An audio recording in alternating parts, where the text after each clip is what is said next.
Hello and welcome to the analysis presentation for the Kilcullen design statement. My name is James Hennessy from the Paul Hogarth company, and I'm a consultant working for Kokolin Community Action on the development of this plan for the town. I'm going to take you through the initial conclusions from the analysis process and also the findings from the recent public survey that we undertook across the town. And then this will be followed in due course by development of the draft design statement, and we would welcome your comments at that stage.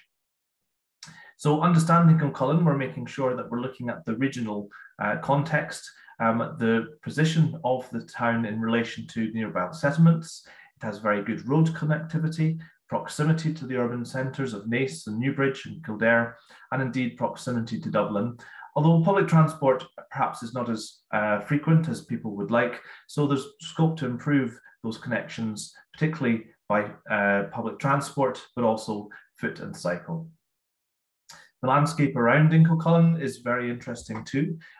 This attractive river valley and the bridge that meets across the river at the centre of the town, as well as the historic landscape that surrounds Kokolin, which of course includes Dunallen, but also the nearby Curragh. These are really significant, important parts of the national landscape in many regards, although not particularly accessible from the town, and there's lots of potential to improve the connections between those elements of the landscape and the town itself. Kokolin has a wonderful compact heritage centre and its distinct topography as it comes down the valley to either side of the river. And really, compared to many Irish towns, it is relatively thriving retail scene, a number of important and established independent retailers in Kokolin, and that's a very important part of its character and overall strength. Of course, the river is a fantastic asset as well, flowing through the heart of Kokolin, and the history and the stories associated with the bridge, the crossing, are very important, although sometimes it can be difficult to hear those stories or to know where to find out more. There's an attractive series of public spaces along the river, and these are testament to the hard work of the community and the council over the years, but there's also lots of opportunity to connect and improve and expand upon those spaces along the river. There's a vibrant community in Kokolin, and we've seen that through many events and activities, and of course the support that the community gave through the COVID pandemic. These established groups and their established track record of delivery are really important for building confidence and seeing through projects in the town, and that positivity and that can-do attitude appears to be characteristic of Kokolin and will stand it in good stead through the delivery of this project. There's also the sports and education campus, which is really a wonderful asset to have in a town of this size. And we'll be looking at how that can be further improved, how connections to it can be enhanced, but also the range of sporting activities, how they can be provided for in Kokolin, and are there any gaps in that provision. It's an interesting town architecturally, and there are some important features, most notably the convent building, as well as the river across the bridge. But unlike some Irish towns, it doesn't have that focal point of, for example, the church spire or the market square. So there is a little bit of a lack of a central focal point in Kokolin, and that's something that it does need to be addressed. You may be aware of the Part 8 application for the market square, which will go a long way to really identifying and celebrating the centre of Kokolin, but also providing a social space for events and for social gatherings in the heart of the town. This is a figure ground drawing, so this shows the built form of Kokolin, and it's interesting to see that it's relatively dissipated. So it's quite a linear settlement, but then there are newer urban developments on the edges of the town, and obviously the single river crossing there as well. So the result of that is that whilst you have a relatively compact urban centre, historic centre, you actually have quite dissipated urban development beyond that, which starts to create situations where people tend to drive relatively short distances rather than walking or cycling indeed. That's of course a very historic urban form that's grown up from the river crossing around Kilcullen, but a lot of it is 20th century development, which has ended up in that location.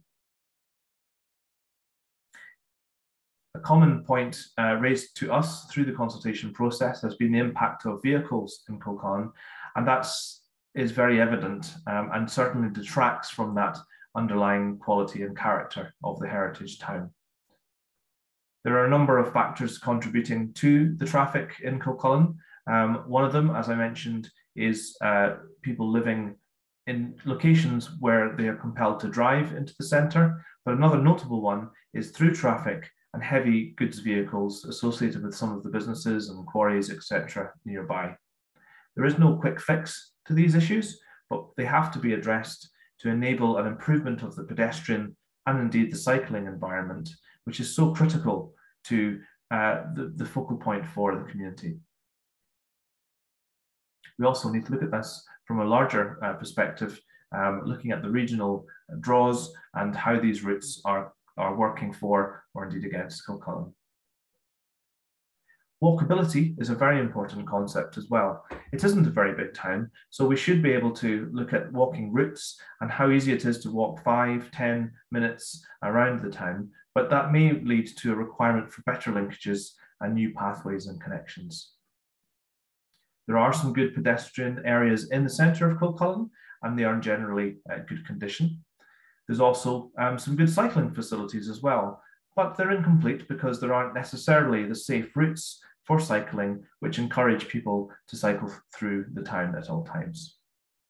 However, there are gaps as well in provision. There are areas where pedestrian linkage is lacking, or there's footpaths that aren't in great condition, and that can be an issue, particularly for those in wheelchairs or who have mobility impairments, or indeed that are using buggies. When we start to look at the detail, we can also see the character of Kilcullen and these little heritage details, which are really very much part of its character. Not all of these are protected, but they are very important and have a great influence on how the town looks and feels and the stories it can tell. So it will be important to identify and to look after these elements and in new development to learn from them and to think about how we can create development that belongs to Kilcullen and that displays that unique sense of character. Within the centre of the town as well, there are a number of attractive heritage elements with the buildings, the carriage archways, and little points of detail. But then there's quite a bit of clutter. There's elements of street furniture, of overhead wires, of fittings onto buildings, which detract from that underlying quality. And these are all issues that would need to be addressed as well.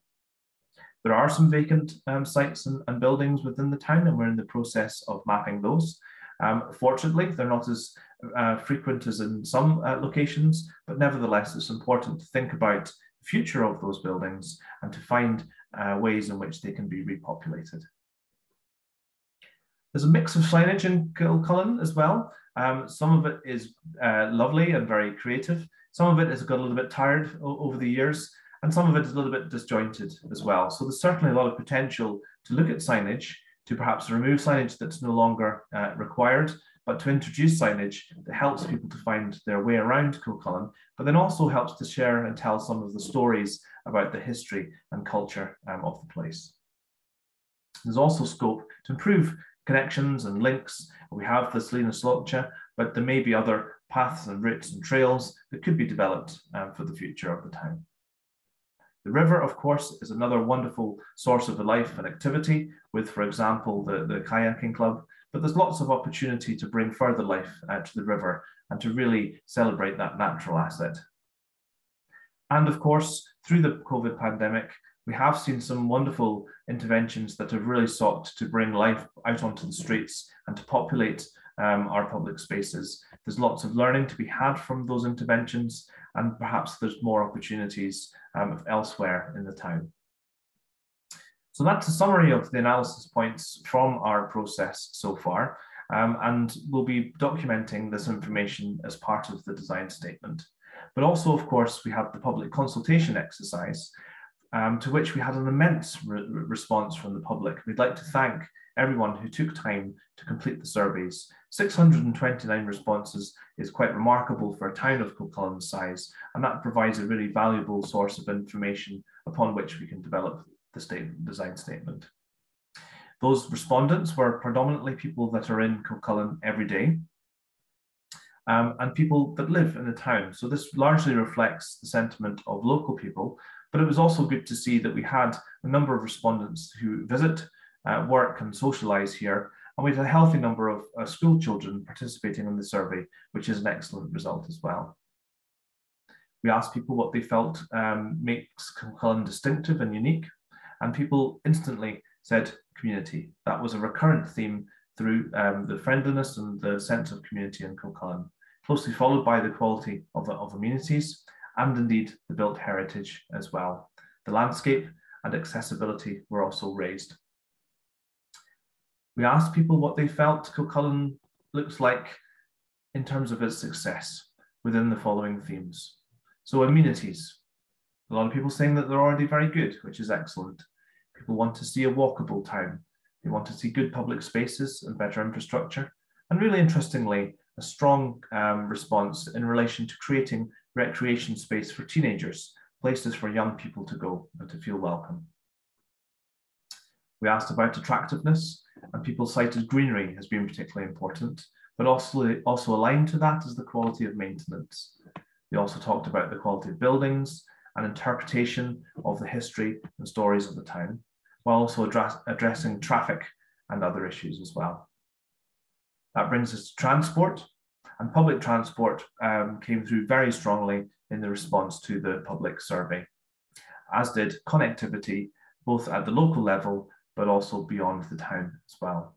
So you can see how transport needs to play an important part in the design statement.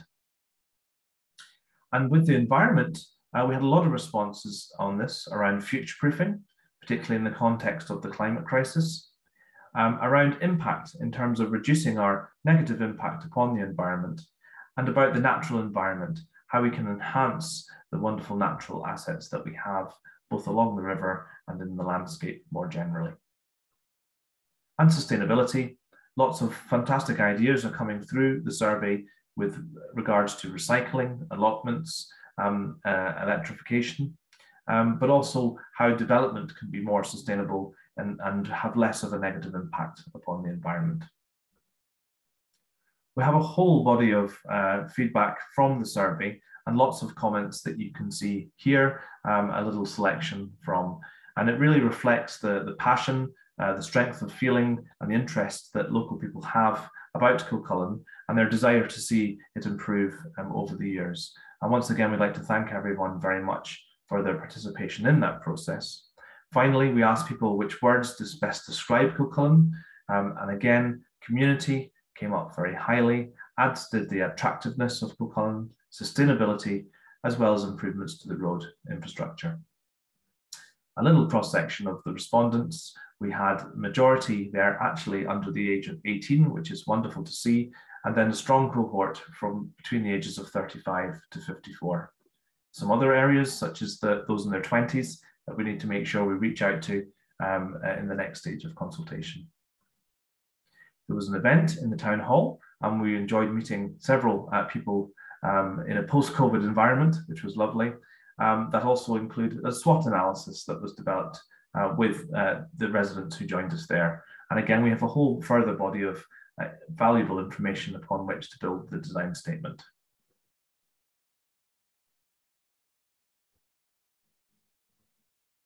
So that's the end of this presentation of the analysis and consultation findings for the Kokolin design statement.